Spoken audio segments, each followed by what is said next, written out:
This is just a quick video to help explain some of the differences between the processes in making espresso. Espresso, number one, you want to brew the coffee at about 200 degrees or less, 185 to 200 degrees.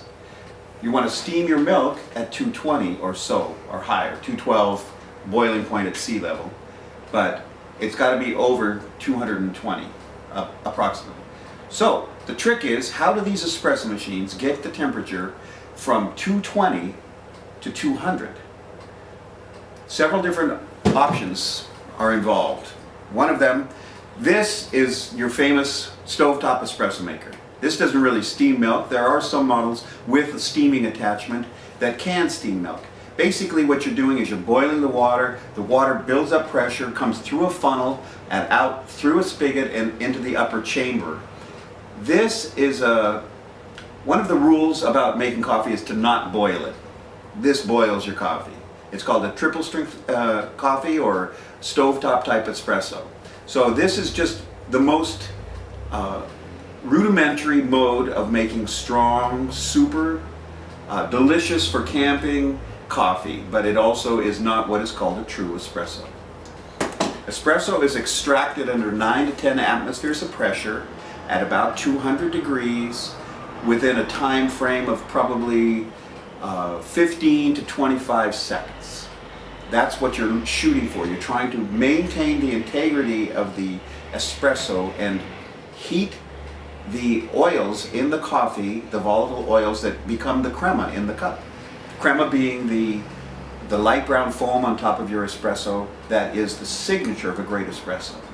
So, how do some of these machines do this? This is a machine that is called a semi-automatic. This is a Gaggia. There are several in this mode. There are a lot of machines in this mode. Once again, you want to heat the water to about 200 degrees. You want to brew your espresso between 185 to 200, but you're steaming at 220.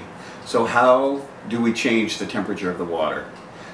One of the most ubiquitous modes is that this is a single boiler with 2 thermostats. As soon as I hit the power button, it starts heating up to about 200 degrees. When I push the steam button, it'll heat up to 220. The most important aspect about a machine like this is your prime, brew, steam, prime, brew. Priming is so important. Basically, you're pulling cold water into the boiler to drop the temperature of the boiler after steaming before you brew again. It's really quite simple, but for a lot of folks it's hard to understand. What you're doing is just dragging cool water in to cool the boiler between processes. So what I would do with this machine, I'd come up, hit the power button, immediately push the brew button, let some water come out the head or out the steam one. That fills up a boiler. A boiler is like a ball, if you think about it. As soon as it's turned on, it starts heating, it starts to expand outward.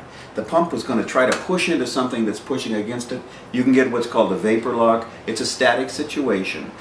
If you can just prime it first before it heats up too much, you'll be a long way to getting the pump with a lot of vitality pulling water through. So, prime, steam, prime, brew. So I turn it on, I prime it, and I immediately wait for the light to come on to show that it's ready to brew or go off. Some of them are counterintuitive in that mode. And then I clamp the handle on, make my espresso. Then I will hit this button, wait for it to heat up for steam. I'll steam my milk. Then if I'm going to brew another shot of espresso, I really want to bring some cool water out the boiler and out the steam wand into the upper chamber and let it reheat to about 200 degrees. So that is your mode. It's a single boiler with 2 thermostats. Prime, steam, prime, brew, steam, prime, brew. Really essential. Always prime time. Then we come to a manual piston lever espresso machine. I call this is a La Pavoni piston lever espresso machine. There are some made by Electra, there are some made by Riviera. There are several different modes in this category. This is a manual piston lever. Basically what you're doing is how this works is I flick this power switch on, the whole boiler heats up, it has an element in there, and it heats up. Then when I lift this lever, The steam pressure pushes the water down and out the head, so it's removed from the heat source, and it's at a reduced temperature. It comes out the head about 200 degrees and through your coffee. I lift it up, count to 10 so that the water completely infuses the coffee, and then I push this lever down to drive the water through the coffee. It's quite ready for steam because it's basically about 212 to 218 right up here in the upper chamber, so I can steam pretty much at any time. There are several different modes of this. It's changed over the years. Since about 1970 there have been different models, but they all look the same. It's the same process, but they also have changed just a little bit in different characteristics. So this is the manual piston lever espresso machine. There's one more that I would like to talk about. It's called a heat exchanger machine. This is a big leap in the category. These are more expensive machines usually. I'll be right back.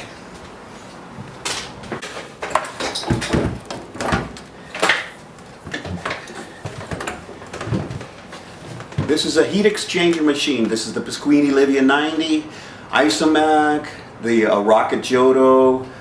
There are quite a few different models. The Salvatore makes a lot of heat exchanger machines. Our Brasilia that we use at the bar is a heat exchanger machine. The heat exchanger machine used to be used quite a bit in a lot of cafes because how it works is it has one single boiler that's full of water ready for steam at any time. Steam or hot water for Americanos, steam for lattes, cappuccinos. But the key is it has a water tank in the back, or it can be plumbed.